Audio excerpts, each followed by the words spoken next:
6th class Telugu ఇతివృత్తాలు ప్రక్రియలు. మొదటి పాఠం అమ్మఒడి. ఇది ఏ ప్రక్రియ అంటే గేయ ప్రక్రియ. ఇతివృత్తం తల్లి ప్రేమ. రచయిత బివి నరసింహారావు. రెండో పాఠం తృప్తి.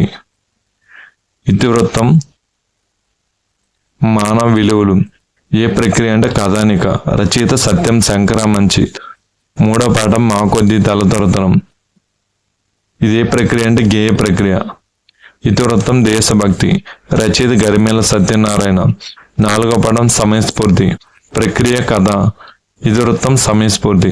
రచయిత కందుకూరి వీరేశలింగం. ఐదో పాఠం మన మహనీయులు. ఏ ప్రక్రియ అంటే వ్యాస ప్రక్రియ. ఇతివృత్తం దేశభక్తి. ఆరో పాఠం సుభాషితాలు. ఇది ఇతివృత్తం నైతిక విలువలు. ఏడో పాఠం మమకారం. ఏ ప్రక్రియ అంటే కథ. ఇతివృత్తం భాషాభిరుచి. రచయిత చిలకలూరి దేవపుత్ర. ఎనిమిదో పాఠం మేల్కొలుపు. ఏ ప్రక్రియ అంటే పద్యం. ఇతివృత్తం సమానత్వం. రచయిత కుసుమ ధర్మన్న. తొమ్మిదో పాఠం ధర్మ నిర్ణయం. ఇతివృత్తం చారిత్రక కథ.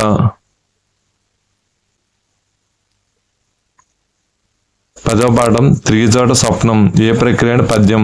ఇతివృత్తం సహానుభూతి. రచయిత ఆతుకూరి మల్ల. 11వ పాఠం డూడు బసవన్న. ఇతివృత్తం సంస్కృతి. ప్రక్రియ జీవిత చిత్రం. రచయిత రావూరి భరద్వాజ. 12వ పాఠం ఎంత మంచివారమ్మ. ప్రక్రియ వ్యాసం. ఇతివృత్తం జీవన వైవిధ్యం. రచయిత వెన్నెలగంటి రాఘవయ్య.